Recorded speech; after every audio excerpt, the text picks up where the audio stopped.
A'udzu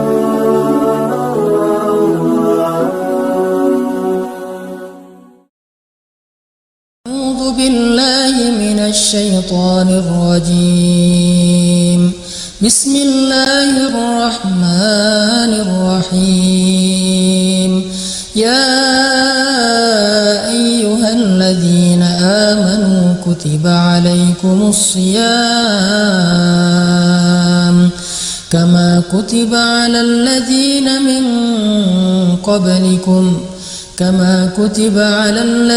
min qablikum la'allakum tattaqun. Shadaqallahul-adzim. Assalamualaikum warahmatullahi wabarakatuh. Teman-teman sekalian, alhamdulillah kita masuk hari pertama dari bulan suci Ramadan, dan ini adalah nikmat yang sangat istimewa yang Allah berikan kepada kita. Karena para ulama mengatakan Ramadan itu adalah bulan yang sangat istimewa, sehingga sebagian ulama menganalogikan, memberikan permisalan Ramadan itu diantara sekian bulan dalam satu tahun di sisi Allah, kedudukannya adalah seperti kedudukan Nabi Yusuf alaihissalam di sisi Nabi Yakub di antara saudara-saudaranya. Artinya, coba kita renungkan seberapa cintanya Nabi Yakub kepada Nabi Yusuf. Nabi Yakub itu sayang banget sama Nabi Yusuf. Saking sayangnya Nabi Yakub kepada Nabi Yusuf, sampai-sampai ketika Nabi Yusuf itu disakiti oleh saudaranya, kemudian dia harus pergi jauh dari orang tuanya, dari ayahnya, Nabi Yakub itu sampai buta karena menangisi Nabi Yusuf alaihissalam. Saking sayangnya Nabi Yakub kepada Nabi Yusuf. Dan kalau kita baca cerita ketika Nabi Yusuf mengirim pakaian beliau kepada Nabi Yakub melalui saudara-saudaranya, ketika sampai kepada Nabi Yakub mengatakan, aku mencium aroma putraku Yusuf.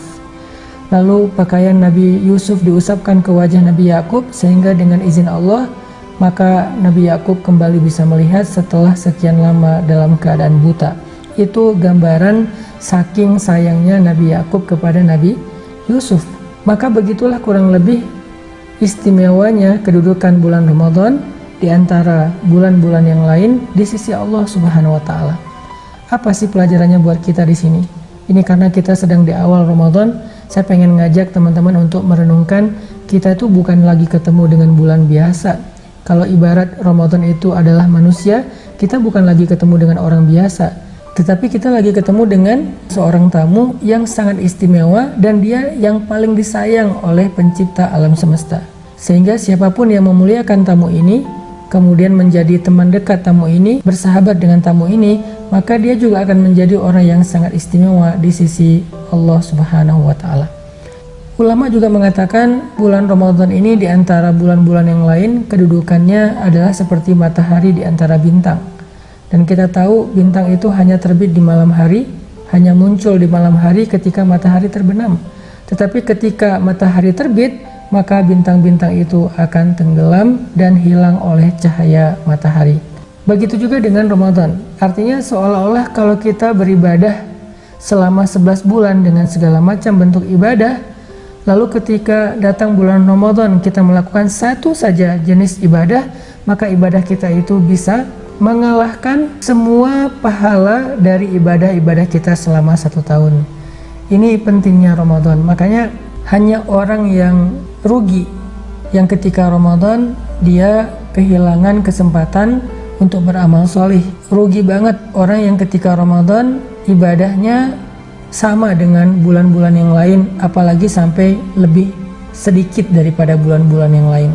Karena hanya bulan ini Allah Subhanahu wa ta'ala berikan kebaikan-kebaikan yang gak Allah berikan kepada bulan-bulan yang lain. Kalau kita membaca beberapa hadis tentang Ramadan, kita akan menemukan banyak banget hadis-hadis, banyak banget keistimewaan-keistimewaan yang dimiliki oleh bulan Ramadan yang disampaikan oleh Nabi dalam hadis yang berbeda-beda.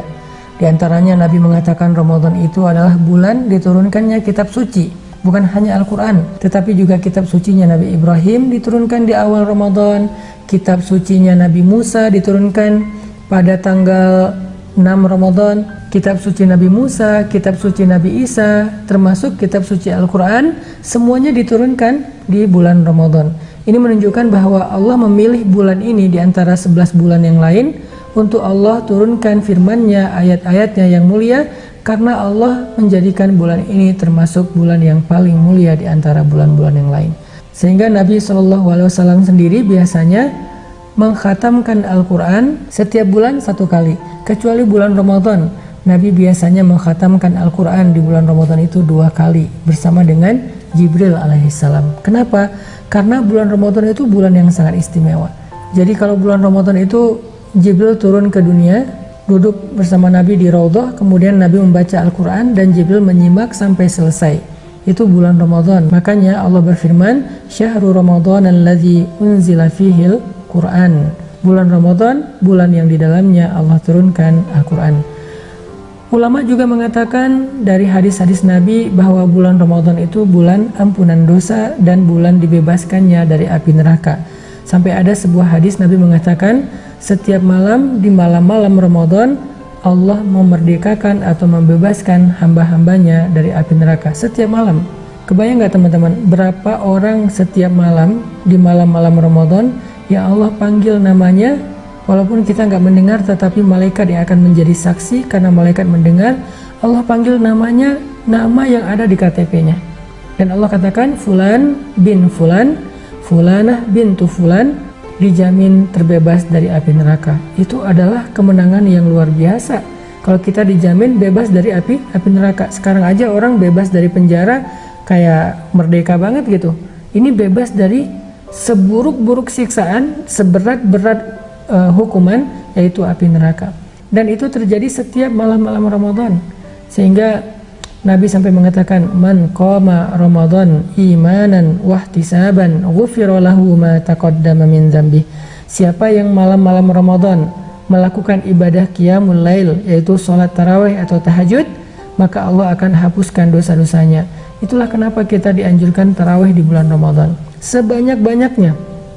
Bisa 8 rakaat, bisa 20 rakaat, bisa 36 rakaat, dan seterusnya, karena banyak riwayat tentang jumlah rakaatnya, atau memperpanjang bacaan ayat-ayatnya supaya malam-malam Ramadan kita termasuk orang yang sedang mendirikan ibadah sholat sunnah. Sehingga kita berharap pada malam itu nama kita disebutkan oleh Allah, Fulan bin Fulan terbebas dari api neraka, Fulanah bintu Fulan dijamin masuk surga. Kita pengen banget nama kita disebutin sama Allah, nama yang kita pakai sehari-hari, nama panggilan kesayangan orang tua kepada kita, nama yang diberikan orang tua kepada kita, nama yang tercatat di ID card kita, itu yang dipanggil oleh Allah Subhanahu wa Ta'ala. Belum lagi Allah menghapuskan dosa-dosa kita. Ghufira lahu ma taqaddama min dzambi. Dia pernah begini, aku maafkan. Dia pernah lupa ini, aku maafkan. Dia pernah melakukan kesalahan ini, aku maafkan. Setiap malam. Bahkan dalam riwayat yang lain, Nabi mengatakan bukan hanya pada malam hari, tetapi pada saat berbuka. Itu kenapa berbuka itu sesuatu yang sangat istimewa. Bukan hanya istimewa karena hilang dahaga, tetapi juga hilang dosa. Bukan hanya ketika berbuka kita bisa merasa puas dengan makanan, tetapi kita juga dapat berita gembira, puas, ridho, karena Allah jaminkan terbebas dari api neraka. Mudah-mudahan beberapa keistimewaan tentang bulan Ramadan yang saya sampaikan tadi bisa menjadi booster buat kita, karena ini mumpung di awal Ramadan, kita pengen kuatkan niat kita. Alhamdulillah, bismillah, tahun ini saya pengen Ramadan saya itu Ramadan yang maksimal.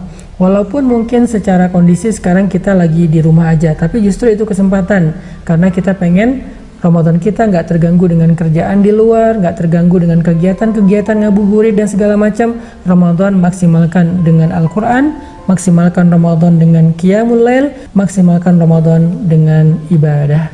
Barakallahu fiik.